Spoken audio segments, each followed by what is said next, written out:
ஆண்டவராகிய இயேசுவின் நாமத்தினாலே இந்த காலை வேளையில் கூட உங்களை அவரை வாழ்த்துகிறேன். கர்த்தர் உங்களை ஆசீர்வதிப்பாராக.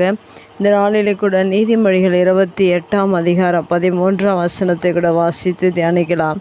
தன் பாவங்களை மறைக்கிறவன் வாழ்வடைய மாட்டான், அவைகளை அறிக்கை செய்து விட்டு விடுகிறவனோ இரக்கம் பெறுவான். மிக அருமையான வேத வசனம். நீதிமொழிகள் புஸ்தகத்தில் கூட இந்த வசனத்தை வாசித்த போது கடைசி வார்த்தையில் இரக்கத்தை குறித்து சொல்லப்பட்டிருக்கிறது. அமையாகவே நம்முடைய தேவன் இரக்கமுள்ளவராக இருக்கிறார். அந்த இரக்கத்தை யாருக்கு காண்பிக்கிறார் என்று வேத வசனம் சொல்லுகிறது. பாவிகளை குறித்து அவர் சொல்லியிருக்கிறார். பாவங்களை அறிக்கை செய்யும்படியாக அவர் விரும்புகிறார். ஒரு பாவியான மனுஷன் அநேக பாவங்களை செய்யும்போது இந்த உலகத்தின் அதிகாரிகள், அதிபதிகள் அவர்கள் அந்த பாவியான மனுஷனை தண்டித்து அவன் மறித்து விட வேண்டும் என்று அநேக அதிகாரங்கள் இந்த உலகத்தில் சட்டத்திட்டங்கள் உண்டு. ஆனாலும் நம்முடைய தேவன் பாவம் செய்கிற மனிதனை அவர் மிகவும் நேசிக்கிறவராக இருக்கிறார். ஆனால் அந்த மனிதன் அந்த பாவத்தை வெறுத்து பாவங்களை அறிக்கை செய்து அதை விட்டுவிடும்போது தேவன் அந்த மனிதனுக்கு இரக்கம் காண்பிக்கிறவராக இருக்கிறார். ஆனால் இந்த உலகத்தில் மனிதர்கள் பாவம் செய்யும்போது மற்ற மனிதர்கள், அதிகாரத்தில் இருப்பவர்கள் அவர்களை வன்முறையாக கொடுமைப்படுத்தி அவர்களை அழிவுக்குள்ளாக, மரணத்திற்குள்ளாக கொண்டு செல்கிறார்கள். ஆனால் நம்முடைய தேவன் அப்படிப்பட்ட தேவன் அல்ல. இரக்கத்தில் ஐஸ்வர்யமுள்ள தேவன்.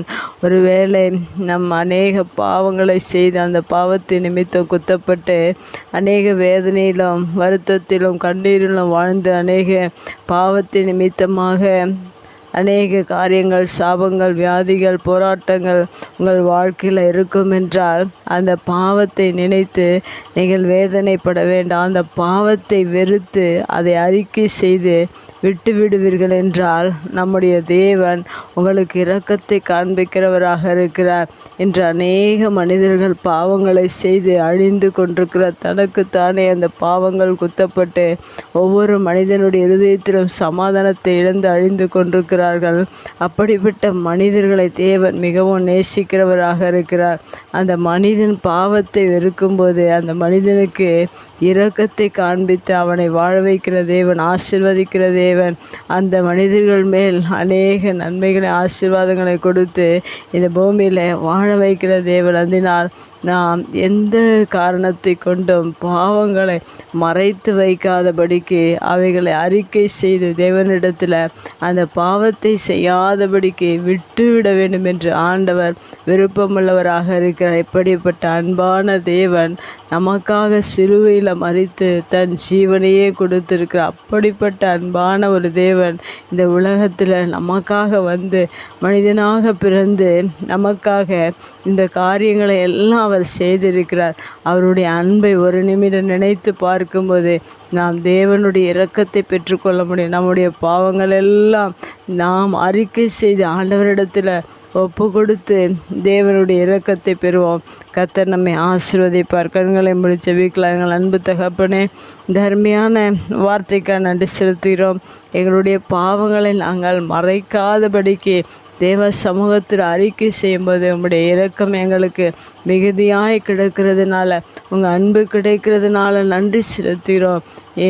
இந்த உலகத்தில் யாராகிலும் பாவங்களை செய்து எப்படிப்பட்ட வேதனையோடு கூட கண்ணீரோடு கூட வாழ்ந்து கொண்டிருப்பார்கள் என்றால் அவளுடைய பாவங்களை எல்லாம் நீர் மன்னித்து அவர்களுக்கு இரக்கத்தை காண்பிக்கிற தேவன் தகப்பனே, நீர் அவர்கள் பாவங்களை எல்லாம் நீர் மன்னித்து இறங்க முடியாது என்ற சமூகத்தில் செபிக்கிறோம். ஒவ்வொரு நாளிலும் நீர் ஆண்டவரே இரக்கத்தை காண்பிக்கிற தேவன், ஒவ்வொரு மனிதன் மேலே இரக்கத்தை காண்பிக்கிற தேவன். அப்படியா எல்லா பாவங்களையும் நீர் மன்னிக்கிற தேவன், மனதுருக்கமுள்ள தேவன். நீர் எங்களுக்காக இந்த பூமியில் வந்து கல்வாரி சிலுவையில் இரத்தத்தை சிந்தி எங்களுக்காக இரக்கத்தை காண்பித்து எங்களை வாழ வைத்து எங்களை ஆசீர்வதிக்கிற தேவன் என்பதை நாங்கள் அறிந்திருக்கிறோம். எங்கள் பாவங்களை அறிக்கை செய்து நாங்கள் உம்முடைய இரக்கத்தை பெற்றுக்கொள்ள நீர் ஆண்டவரே உதவி செய்ததற்காக நன்றி செலுத்துகிறோம். இயேசுவின் நாமத்தில் ஜெபம் கேளும் நல்ல பிதாவே, ஆமேன்.